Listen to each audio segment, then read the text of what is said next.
Today's question is applications of dimensional analysis.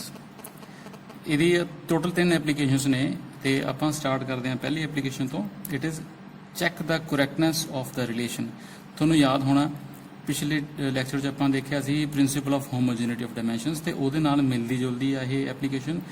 ਇਹਦੇ ਵਿੱਚ ਜਦੋਂ ਆਪਾਂ ਦੇਖਾਂਗੇ ਲੈਫਟ ਸਾਈਡ ਤੇ ਰਾਈਟ ਸਾਈਡ ਆ ਲੈਫਟ ਸਾਈਡ ਆ ਇਕੁਏਸ਼ਨ ਦੀ ਆ ਰਾਈਟ ਸਾਈਡ ਆ ਜਦੋਂ ਦੋਵਾਂ ਦੀ ਡਾਇਮੈਂਸ਼ਨਸ ਬਰਾਬਰ ਆ ਗਈਆਂ ਤਾਂ ਇਹ ਰਿਲੇਸ਼ਨ ਆਪਾਂ ਕਹਾਂਗੇ it is dimensionally correct. So let's start. The question is check the correctness of the relation V is equal to square root 2gm upon r, where V is velocity, G is the gravitational constant, R is radius, M is mass. ਹੁਣ ਇਹਦੇ ਵਿੱਚ condition ਹੈ ਕਿ ਤੁਹਾਨੂੰ ਸਾਰੇ quantities ਦਾ dimensional formula ਯਾਦ ਹੋਣਾ ਚਾਹੀਦਾ. ਸੋ ਸਭ ਤੋਂ ਪਹਿਲਾਂ ਆਪਾਂ ਲਿਖਾਂਗੇ ਇਹਦੇ ਆਨਸਰ ਦੇ ਵਿੱਚ ਦਾ ਗਿਵਨ ਰਿਲੇਸ਼ਨ ਇਜ਼ ਦਿਸ. ਜਿਹੜਾ ਰਿਲੇਸ਼ਨ ਗਿਵਨ ਹੋਊਗਾ ਤੁਸੀਂ ਉਹਨੂੰ ਪਹਿਲਾਂ ਲਿਖ ਲੈਣਾ, ਉਹਨੂੰ ਮੰਨ ਲੈਣਾ ਇਕੁਏਸ਼ਨ ਨੰਬਰ 1. ਉਸ ਤੋਂ ਬਾਅਦ dimensional formula of V velocity, it is m0 L1 t minus 1. Number 2 dimensional formula of G gravitational constant, it is m minus 1 L3 t minus 2. फिर आ जाऊगा dimensional formula of R radius, ये होगा m0 L1 t0. ਤੇ last ਤੇ ਆਊਗਾ dimensional formula of M mass, it is m1 L0 t0. ਤੇ ਜਿਹੜਾ 2 ਹੈ ਇੱਥੇ ਆ ਜਿਹੜਾ 2 ਹੈ this is dimensionless constant, ਇਸ ਕਰਕੇ ਇਹਨੂੰ ਆਪਾਂ ਕਰ ਦਾਂਗੇ neglect.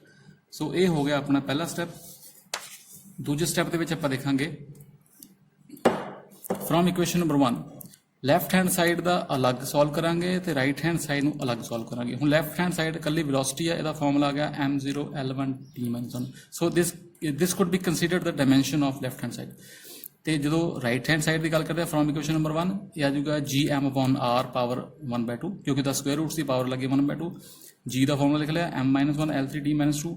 ਮਾਸ ਦਾ ਲਿਖਿਆ m1 L0 t0 ਤੇ ਆਰ ਰੇਡੀਅਸ ਲਿਖ ਲਿਆ m0 L1 t0 ਤੇ ਇਹਨਾਂ ਸਾਰਿਆਂ ਦੀ ਲੱਗੀ ਪਾਵਰ 1/2. ਜਦੋਂ ਆਪਾਂ ਇਹਨੂੰ ਸੋਲਵ ਕੀਤਾ ਜਾਂ ਸਿੰਪਲੀਫਾਈ ਕੀਤਾ ਤਾਂ ਆਪਣੇ ਕੋਲ ਬਚ ਗਿਆ m0 L2 t minus 2 with power 1/2. ਤੇ ਜਦੋਂ ਆਪਾਂ ਇਹਨੂੰ ਸਿੰਪਲੀਫਾਈ ਕਰਾਂਗੇ ਆਪਣੇ ਕੋਲ ਬਚ ਜਾਊਗਾ m0 L1 t minus 1. ਹੁਣ ਇੱਥੇ ਇੱਕ ਗੱਲ ਧਿਆਨ ਰੱਖਣ ਵਾਲੀ ਹੈ, ਜਦੋਂ ਲੈਫਟ ਹੈਂਡ ਸਾਈਡ ਨੂੰ ਸੋਲਵ ਕੀਤਾ ਸੀ ਤਾਂ ਆਪਣੇ ਕੋਲ ਫਾਰਮੂਲਾ ਆਇਆ ਸੀ m0 L1 t minus 1. Right hand side ਨੂੰ ਸੋਲਵ ਕਰਕੇ ਫਿਰ ਉਹੀ ਫਾਰਮੂਲਾ ਆ ਗਿਆ m0 L1 t minus 1. It means left hand side is equal to right hand side. Hence, according to principle of homogeneity of dimensions, the given relation is dimensionally correct. Coming to the second application, dimensional analysis ਦੀ ਦੂਜੀ application ਹੈ conversion of one system of units into another. ਮਤਲਬ ਇੱਕ system of unit ਨੂੰ ਦੂਸਰੇ 'ਚ convert ਕਰਨਾ. ਇਹ ਆਪਾਂ ਕਰਾਂਗੇ dimensional analysis ਦੇ ਨਾਲ. ਤੁਹਾਨੂੰ ਯਾਦ ਹੋਣਾ ਤੁਹਾਨੂੰ ਦੱਸਿਆ ਗਿਆ ਸੀ ਕਿ ਟੋਟਲ 4 ਤਰ੍ਹਾਂ ਦੇ system of units ਹੁੰਦੇ ਆ, SI, MKS, CGS ਤੇ FPS. ਹੁਣ ਇਹਨਾਂ ਚਾਰਾਂ ਵਿੱਚੋਂ ਇੱਕ ਸਿਸਟਮ ਗਿਵਨ ਹੋਊਗਾ, ਉਹਨੂੰ ਦੂਜੇ 'ਚ ਕਨਵਰਟ ਕਰਨਾ ਹੋਊਗਾ. ਇਹ ਹੈਗੀ ਹੈ second application. Now the question is convert 1 newton into dyne by using dimensional analysis. ਇਹਦੇ ਵਿੱਚ ਤੁਹਾਨੂੰ ਯੂਨਿਟਸ ਗਿਵਨ ਹੋਣਗੀਆਂ, ਤੁਹਾਨੂੰ ਆਪਣੇ ਆਪ ਯਾਦ ਰੱਖਣਾ ਪੈਣਾ ਜਾਂ ਪਤਾ ਹੋਣਾ ਚਾਹੀਦਾ ਕਿ ਕਿਹੜੇ ਸਿਸਟਮ ਦੀ ਯੂਨਿਟ ਕਿਹੜੀ ਸਿਸਟਮ ਹੈ ਤੇ ਕਿਹੜੀ ਫਿਜ਼ੀਕਲ ਕੁਆਂਟੀਟੀ ਦੀ ਯੂਨਿਟ ਹੈ ਇਹ. ਸੋ ਇੱਥੇ 1 ਨਿਊਟਨ ਨੂੰ ਕਨਵਰਟ ਕਰਨਾ ਡਾਈਨ ਦੇ ਵਿੱਚ. ਸੋ let's start the answer. N Newton is the SI unit of force and dyne is CGS unit of force. So ਇਹਦੇ 'ਚ ਆਪਾਂ ਨੂੰ ਪਹਿਲਾਂ ਦੇਖ ਲਿਆ ਕਿ ਨਿਊਟਨ ਜਿਹੜੀ ਹੈ ਫੋਰਸ ਦੀ ਯੂਨਿਟ ਹੈ SI ਤੇ ਡਾਈਨ ਹੈਗੀ ਆ ਫੋਰਸ ਦੀ ਯੂਨਿਟ CGS. ਤੇ ਉਸ ਤੋਂ ਬਾਅਦ ਦਾ ਸਟੈਪ ਹੈ physical quantity is force having dimension formula F is equal to m1 L1 t minus 2. So ਪਹਿਲਾਂ ਆਪਾਂ ਨੂੰ ਪਤਾ ਲੱਗਿਆ ਯੂਨਿਟ ਕਿਹੜੀ ਹੈ, ਦੂਜੇ ਨੰਬਰ ਤੇ ਪਤਾ ਲੱਗਿਆ ਫਿਜ਼ੀਕਲ ਕੁਆਂਟੀਟੀ ਕਿਹੜੀ ਹੈ ਤੇ ਉਹਦਾ ਡਾਇਮੈਂਸ਼ਨ ਫਾਰਮੂਲਾ ਕਿਹੜਾ. ਹੁਣ ਦੇਖਾਂਗੇ ਆਪਾਂ ਤੀਜੇ ਨੰਬਰ ਤੇ ਜਿਹੜੀ SI ਯੂਨਿਟ ਉਹਨੂੰ CGS ਕਨਵਰਟ ਕਰਨਾ. ਇਹਦੇ ਕਰਕੇ ਆਪਾਂ ਕੁਝ ਕਨਸਟੈਂਟ ਦੀ ਵੈਲਿਊ ਜਿੱਦਾਂ ABC ਦੀ ਵੈਲਿਊ ਆਪਾਂ ਡਾਇਮੈਂਸ਼ਨ ਫਾਰਮੂਲੇ ਤੋਂ ਕੱਢਾਂਗੇ. Therefore from dimension formula of force we have A is equal to 1, B is equal to 1, C is equal to -2.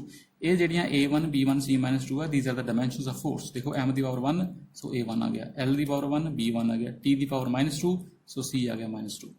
Next step ਹੈ the given system or first system or SA system. ਇਹਦੇ ਵਿੱਚ M1 L1 T1 ਤੇ M1 ਦੀ value ਦੇਖਾਂਗੇ ਕੀ ਹੈ ਤੇ ਜਿਹੜਾ required system ਜਾਂ second system ਹੈ ਉਹਦੇ ਵਿੱਚ M2 L2 T2 ਤੇ N2 ਕੀ ਹੈ. ਸੋ SA ਸਿਸਟਮ ਦੇ M1 ਮਾਸ ਨੂੰ ਕਿਲੋਗ੍ਰਾਮ 'ਚ ਮੈਜਰ ਕਰਦੇ ਹਾਂ. ਸੋ M1 is 1 kg, L1 is 1 meter, T1 is 1 second ਤੇ N1 is 1 ਕਿਉਂਕਿ ਇੱਥੇ ਯੂਨਿਟ ਜਿਹੜੀ ਗਿਵਨ ਹੈ ਉਹਦੇ ਲਿਖਿਆ 1 ਨਿਊਟਨ. ਸੋ ਇੱਥੇ N1 ਜਿਹੜਾ ਆ ਗਿਆ ਉਹ 1 ਆ ਗਿਆ. ਤੇ ਜਿਹੜੀ ਰਿਕੁਆਇਰਡ ਸਿਸਟਮ ਹੈ CGS ਉਹਦੇ ਵਿੱਚ M2 ਗ੍ਰਾਮ 'ਚ ਹੁੰਦਾ CGS ਵਿੱਚ, L2 ਹੁੰਦਾ ਸੈਂਟੀਮੀਟਰ ਦੇ ਵਿੱਚ ਤੇ ਟਾਈਮ ਜਿਹੜਾ ਹੁੰਦਾ ਉਹ ਸੈਕਿੰਡ ਵਿੱਚ ਹੁੰਦਾ. ਸੋ T2 1 ਸੈਕਿੰਡ ਤੇ ਜਿਹੜਾ N2 ਹੈ ਇਹ ਆਪਾਂ ਕੈਲਕੂਲੇਟ ਕਰਨਾ. ਇੱਥੇ ਪਾਵਾਂਗੇ ਕੁਐਸਚਨ ਮਾਰਕ. ਹੁਣ ਇੱਕ ਫਾਰਮੂਲਾ ਤੁਹਾਨੂੰ ਯਾਦ ਰੱਖਣਾ ਪੈਣਾ. ਇਹ ਫਾਰਮੂਲਾ ਹੈ N2 is equal to N1 M1 upon M2 power A, L1 upon L2 power B, T1 upon T2 power C. इस फॉर्मूले ਦੇ ਵਿੱਚ ਸਾਰੀਆਂ ਵੈਲਿਊਜ਼ ਪੁੱਟ ਕਰ ਲੈਣੀਆਂ। ਇਹ ਸਾਰੀਆਂ ਵੈਲਿਊਜ਼ ਤੁਹਾਨੂੰ ਇਸ ਪਹਿਲੇ ਸਟੈਪਸ ਵਿੱਚ ਮਿਲ ਜਾਣਗੀਆਂ, ਤੁਸੀਂ ਸਿਰਫ ਫਾਰਮੂਲਾ ਯਾਦ ਰੱਖਣਾ। ਹੁਣ ਆ ਜੋ n1 is 1 ਆਪਾਂ ਪੁੱਟ ਕਰ ਲਾਂਗੇ n1 1, m1 m2 ਦੀ ਵੈਲਿਊ ਆਪਾਂ ਨੂੰ ਪਤਾ ਹੈਗੀ ਆ, m1 1 ਕਿਲੋਗ੍ਰਾਮ ਤੇ m2 1 ਗ੍ਰਾਮ, ਤੇ ਜਿਹੜਾ a ਆ ਇਹਦੀ ਵੈਲਿਊ ਆਪਾਂ ਨੂੰ ਪਤਾ ਹੈਗੀ ਆ, it is 1। So m1 over m2 the value ਆ ਗਈ 1 kilogram over 1 gram power 1। Similarly l1 ਦੀ ਹੈਗੀ ਆ 1 ਮੀਟਰ, l2 ਹੈਗੀ ਆ 1 ਸੈਂਟੀਮੀਟਰ ਤੇ ਪਾਵਰ b ਜਿਹੜੀ ਆ ਉਹਦੀ ਵੈਲਿਊ ਹੈਗੀ ਆ 1, ਆਹ ਦੇਖੋ ਆਪਾਂ ਲਿਖੀ ਹੋਈ ਆ। ਤੇ ਉਸ ਤੋਂ ਬਾਅਦ t1 ਓਵਰ t2 ਇਹ 1 ਸੈਕਿੰਡ ਰਹੂਗਾ, ਤੇ ਇਹਦੀ ਜਿਹੜੀ ਪਾਵਰ ਹੈਗੀ c ਇਹ ਹੈਗੀ ਆ -2। ਸੋ ਇਸ ਸਟੈਪ ਤੋਂ ਅੱਗੇ ਆਪਾਂ ਕੀ ਕਰਾਂਗੇ, ਕਿਲੋਗ੍ਰਾਮ ਨੂੰ ਗ੍ਰਾਮ 'ਚ ਕਨਵਰਟ ਕਰਾਂਗੇ। ਵੈਲਿਊ ਕਿੰਨੀ ਹੁੰਦੀ ਹੈ ਕਿਲੋਗ੍ਰਾਮ ਦੇ ਵਿੱਚ ਗ੍ਰਾਮ ਦੀ, ਮੀਟਰ ਦੇ ਵਿੱਚ ਸੈਂਟੀਮੀਟਰ ਕਿੰਨੇ ਹੁੰਦੇ ਆ, ਤੇ ਸੈਕਿੰਡ ਕਿੰਨੇ ਹੁੰਦੇ ਆ, ਇਹ ਆਪਾਂ ਕਰਾਂਗੇ ਨੈਕਸਟ ਸਟੈਪ ਦੇ ਵਿੱਚ। So this is next step. n2 left hand side ਤੇ ਉਦਾਂ ਹੀ ਰਹਿ ਜਾਣਾ ਇਜ਼ ਇਕੁਅਲ ਟੂ n1 ਦੀ ਵੈਲਿਊ 1 ਕਿਲੋਗ੍ਰਾਮ ਔਰ 1 ਗ੍ਰਾਮ ਸੀਗਾ। ਹੁਣ ਇੱਥੇ ਕਿਲੋਗ੍ਰਾਮ ਦੇ ਵਿੱਚ ਹੁੰਦੇ 1000 ਗ੍ਰਾਮ, ਸੋ ਇੱਥੇ ਆ ਗਿਆ ਆਪਣੇ ਕੋਲ 1000 gram over 1 gram power a ਸੀ, ਇਟ ਇਜ਼ 1। ਮੀਟਰ ਵਿੱਚ 100 ਸੈਂਟੀਮੀਟਰ ਹੁੰਦੇ ਆ, so 100 centimetre over 1 centimetre power b ਦੀ ਵੈਲਿਊ 1, ਤੇ 1 ਸੈਕਿੰਡ ਓਵਰ 1 ਸੈਕਿੰਡ ਹੋਊਗਾ ਪਾਵਰ c -2। ਸੋ ਇੱਥੇ ਦੇਖੋ ਗ੍ਰਾਮ ਨਾਲ ਗ੍ਰਾਮ ਕੈਂਸਲ ਹੋ ਗਿਆ, ਸੈਂਟੀਮੀਟਰ ਨਾਲ ਸੈਂਟੀਮੀਟਰ ਕੈਂਸਲ ਹੋ ਗਿਆ, ਸੈਕਿੰਡ ਨਾਲ ਸੈਕਿੰਡ ਕੈਂਸਲ ਹੋ ਗਿਆ, ਤੇ ਜਦੋਂ ਆਪਾਂ ਇਹਨੂੰ ਸਿੰਪਲੀਫਾਈ ਕਰਾਂਗੇ ਇਹ ਬਚ ਗਿਆ 1000 ਦੀ ਪਾਵਰ 1, 100 ਦੀ ਪਾਵਰ 1 ਤੇ 1 ਦੀ power -2। So it is 1 into 1000 into 100 into 1, ਕਿਉਂਕਿ ਕਿਸੇ ਵੀ ਫਿਜ਼ੀਕਲ ਜਦੋਂ ਆਪਾਂ ਵੈਲਿਊ ਪਾਵਰ ਦੇਖਦੇ ਹਾਂ ਤੇ 1 ਦੀ ਪਾਵਰ ਜੋ ਮਰਜ਼ੀ ਲਾ ਦਿਓ ਉਹਦੀ ਵੈਲਿਊ ਜਿਹੜੀ ਆ 1 ਹੀ ਰਹੂਗੀ। ਸੋ ਇੱਥੇ 10 ਦੀ 3 ਜ਼ੀਰੋ ਲੱਗੀਆਂ ਨੇ ਇੱਕ ਨਾਲ, ਇੱਥੇ 2 ਜ਼ੀਰੋ ਲੱਗੀਆਂ, ਸੋ ਬਣ ਗਿਆ 3 into 3 plus 2 10 ਦੀ ਪਾਵਰ 5। ਸੋ ਇਹ ਆ ਗਿਆ n2।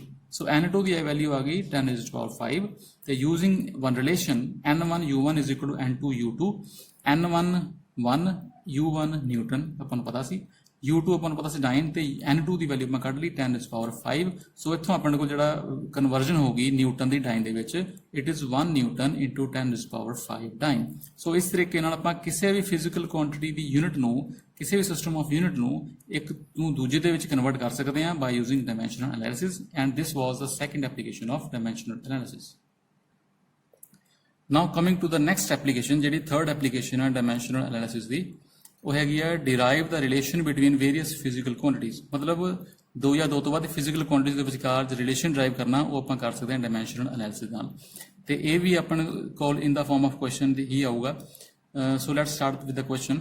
The wavelength lambda associated with the moving particle electron depends upon its mass m, its velocity v, and Planck's constant h. Show dimensionally that lambda is proportional to h upon mv. So ਇਹਦੇ 'ਚ ਤੁਹਾਨੂੰ ਦੋ ਤਰ੍ਹਾਂ ਦੇ question ਬਣ ਸਕਦੇ ਆ। ਪਹਿਲੇ ਤਰ੍ਹਾਂ ਦਾ ਕੁਐਸਚਨ ਆ ਹੋਗਾ ਜਿਹਦੇ ਵਿੱਚ ਤੁਹਾਨੂੰ ਕਿਹਾ ਜਾਊਗਾ ਕਿ ਸ਼ੋ ਡਾਇਮੈਂਸ਼ਨਲੀ ਕਿ ਆਹ ਰਿਲੇਸ਼ਨ ਪ੍ਰੂਵ ਕਰੋ, ਕੋਈ ਵੀ ਰਿਲੇਸ਼ਨ ਪ੍ਰੂਵ ਕਰੋ, ਤੇ ਦੂਜੀ ਤਰ੍ਹਾਂ ਦਾ ਕੁਐਸਚਨ ਹੋਊਗਾ ਜਿਹਦੇ ਵਿੱਚ ਤੁਹਾਨੂੰ ਇਹ ਕਿਹਾ ਜਾਊਗਾ ਕਿ derive the relation between these physical quantities. ਹੁਣ ਇਹੀ ਕੁਐਸਚਨ ਦੂਸਰੇ ਤਰੀਕੇ ਨਾਲ ਕਿੱਦਾਂ ਬਣ ਸਕਦਾ, ਆਹ ਪਹਿਲੀਆਂ ਦੋ ਲਾਈਨਾਂ ਸੇਮ ਹੋਣਗੀਆਂ, ਇਹਦੇ ਉਸ ਕੁਐਸਚਨ ਦੇ ਵਿੱਚ ਤੁਹਾਨੂੰ ਇਹ ਨਹੀਂ ਦੱਸਿਆ ਹੋਊਗਾ ਕਿ ਇਹਨੂੰ ਪ੍ਰੂਵ ਕਰਨਾ, ਉਹਦੇ ਵਿੱਚ ਕਿਹਾ ਜਾਊਗਾ ਕਿ derive the relation between these physical quantities lambda, velocity and mass and Planck's constant. So ਇਹ ਦੋ ਤਰ੍ਹਾਂ ਦੇ ਕੁਐਸਚਨ ਬਣ। ਇਹਦੇ 'ਚ ਫਾਇਦਾ ਆਪਾਂ ਨੂੰ ਇਹ ਹੋ ਜਾਂਦਾ ਕਿ ਇਹਦੇ ਵਿੱਚ ਆਪਾਂ ਨੂੰ ਪਹਿਲਾਂ ਹੀ ਪਤਾ ਲੱਗ ਜਾਂਦਾ ਕਿ ਆਪਾਂ ਰਿਲੇਸ਼ਨ ਕਿਹੜਾ ਡਿਰਾਈਵ ਕਰਨਾ ਵਾ, ਤੇ ਜਿਹੜਾ ਹੋਊਗਾ ਡਿਰਾਈਵ ਦਾ ਰਿਲੇਸ਼ਨ ਉਹਦੇ ਵਿੱਚ ਆਪਾਂ ਨੂੰ ਆਪਣੇ ਆਪ ਡਿਰਾਈਵ ਕਰਕੇ ਐਂਡ ਦਾ ਰਿਲੇਸ਼ਨ ਜਿਹੜਾ ਆਊਗਾ ਉਹ ਡਿਰਾਈਵ ਹੋਊਗਾ, ਉਹ ਅਸਲੀ ਰਿਲੇਸ਼ਨ ਹੋਊਗਾ। ਸੋ ਆਪਾਂ ਸਟਾਰਟ ਕਰਦੇ ਹਾਂ ਵਿਦ ਆਨਸਰ। ਇਹਦੇ ਵਿੱਚ ਜਿਹੜੀ ਫਿਜ਼ੀਕਲ ਕੁਆਂਟੀਟੀਜ਼ ਗਿਵਨ ਹੋਣਗੀਆਂ, ਸਭ ਤੋਂ ਪਹਿਲਾਂ ਆਪਾਂ ਉਹਨਾਂ ਨੂੰ ਆਪਣੇ ਇੱਕ ਰਿਲੇਸ਼ਨ ਦੇ ਵਿੱਚ ਬੰਨ੍ਹ ਲਵਾਂਗੇ। ਜਿੱਦਾਂ ਜਿਹੜੀ ਫਿਜ਼ੀਕਲ ਕੁਆਂਟੀਟੀ ਦਾ ਰਿਲੇਸ਼ਨ ਡਿਰਾਈਵ ਕਰਨਾ ਉਹਨੂੰ ਆਪਾਂ ਰੱਖ ਲਾਂਗੇ ਲੈਫਟ ਸਾਈਡ ਤੇ ਜਿਹੜੀਆਂ ਫਿਜ਼ੀਕਲ ਕੁਆਂਟੀਟੀਜ਼ ਉੱਤੇ ਉਹ ਡਿਪੈਂਡ ਕਰਦੀ ਆ ਉਹਨੂੰ ਰੱਖ ਲਵਾਂਗੇ ਰਾਈਟ ਸਾਈਡ ਤੇ ਲਾਵਾਂਗੇ ਆਪਣੇ ਕੋਲੋਂ ਇੱਕ power ABC। So let's start. Let number 1 lambda is proportional to mass m power a। ਦੇਖੋ ਇਹ 'ਚ ਲਿਖਿਆ ਸੀ ਲੈਮਡਾ ਜਿਹੜਾ ਵਾ ਵੇਵਲੈਂਥ ਉਹ ਡਿਪੈਂਡ ਕਰਦੀ ਹੈ ਮਾਸ ਤੇ, ਵੈਲੋਸਿਟੀ ਤੇ ਪਲੈਂਕਸ ਕਾਂਸਟੈਂਟ ਤੇ। ਸੋ ਸਭ ਤੋਂ ਪਹਿਲਾਂ ਆਪਾਂ ਲਿਖਾਂਗੇ lambda proportional to mass power a, lambda proportional to velocity v power b, ਤੇ lambda proportional to Planck's constant h power c। ਇਹ ਆਪਣੇ ਕੋਲ ਆਪਾਂ ਲਿਖਾਂਗੇ।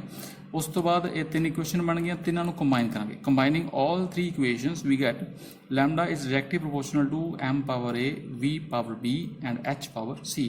ਹੁਣ ਪ੍ਰੋਪੋਰਸ਼ਨੈਲਿਟੀ ਦਾ ਸਾਈਨ ਖਤਮ ਕਰਕੇ ਆਪਾਂ ਲਾਉਂਦੇ ਹੁੰਦੇ ਇਕੁਅਲ ਦਾ ਸਾਈਨ ਤੇ ਨਾਲ ਲੱਗਦਾ ਹੁੰਦਾ ਹੈ ਕਾਂਸਟੈਂਟ।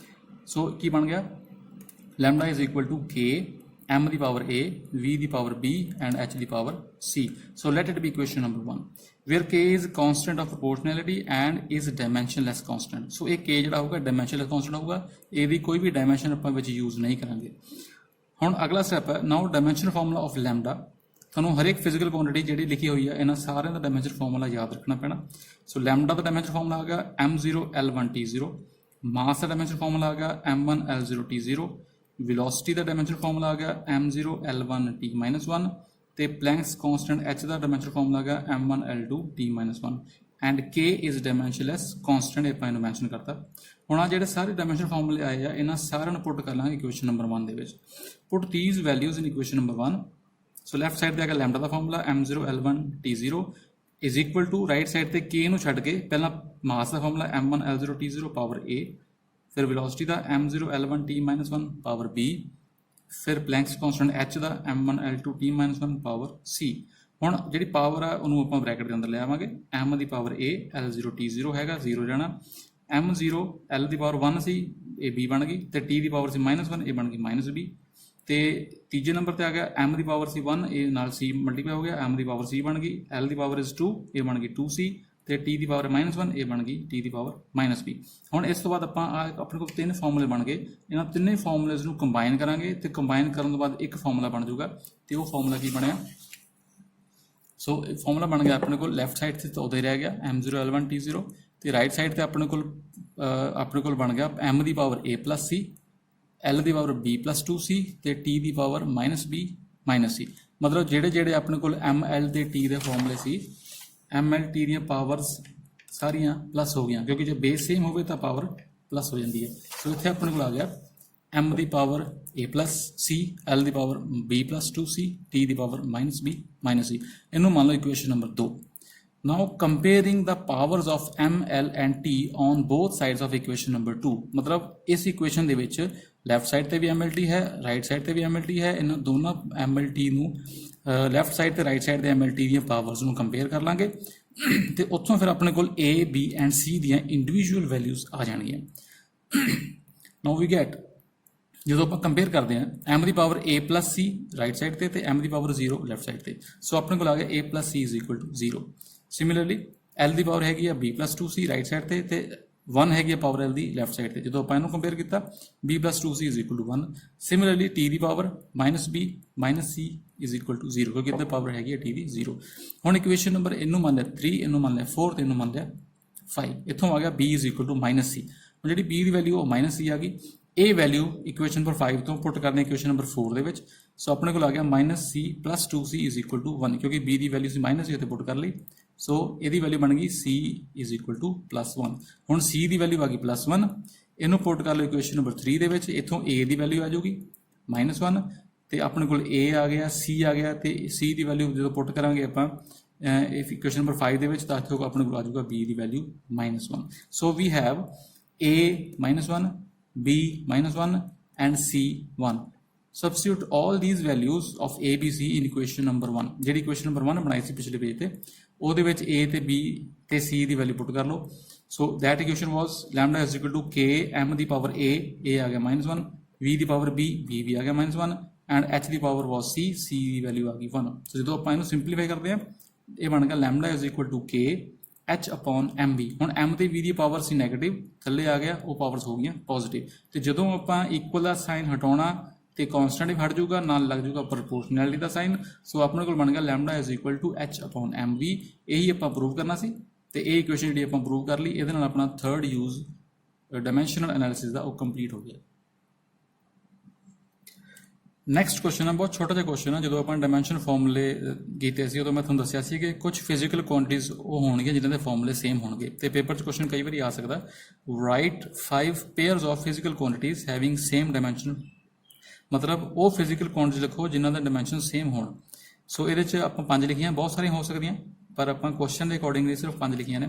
ਪਹਿਲੀ ਹੈਗੀ એનર્ਜੀ ਐਂਡ ਟਾਰਕ। એનર્ਜੀ ਅਤੇ ਟਾਰਕ ਦਾ ਫਾਰਮੂਲਾ ਸੇਮ ਹੋਊਗਾ ਤੇ ਫਾਰਮੂਲਾ ਹੁੰਦਾ m1 l2 t-2। ਨੰਬਰ 2 ਤੇ ਆ ਗਿਆ strain and angular displacement. Strain ਤੇ ਐਂਗੂਲਰ ਡਿਸਪਲੇਸਮੈਂਟ ਦੋਵੇਂ ਡਾਇਮੈਂਸ਼ਨਲੈਸ ਹੁੰਦੀਆਂ ਨੇ, ਇਸ ਕਰਕੇ ਇਹਨਾਂ ਦਾ ਫਾਰਮੂਲਾ ਆ ਗਿਆ m0 l0 t0। ਨੰਬਰ 3 ਤੇ ਆ ਗਿਆ surface tension and surface energy. ਇਹਨਾਂ ਦਾ ਫਾਰਮੂਲਾ ਹੁੰਦਾ m1 l0 t-2। ਨੰਬਰ 4 ਤੇ ਆ ਗਿਆ ਐਂਗੂਲਰ ਵੈਲੋਸਿਟੀ ਐਂਡ ਫ੍ਰੀਕੁਐਂਸੀ। ਇਹਨਾਂ ਦਾ ਫਾਰਮੂਲਾ ਸੇਮ ਹੁੰਦਾ, ਇਹ ਹੁੰਦਾ m0 l0 t-1। ਤੇ ਨੰਬਰ 5 ਤੇ ਆ ਗਿਆ ਇੰਪਲਸ ਐਂਡ ਲੀਨੀਅਰ ਮੋਮੈਂਟਮ। ਇਹਨਾਂ ਦਾ ਫਾਰਮੂਲਾ ਹੁੰਦਾ m1 l1 t-1।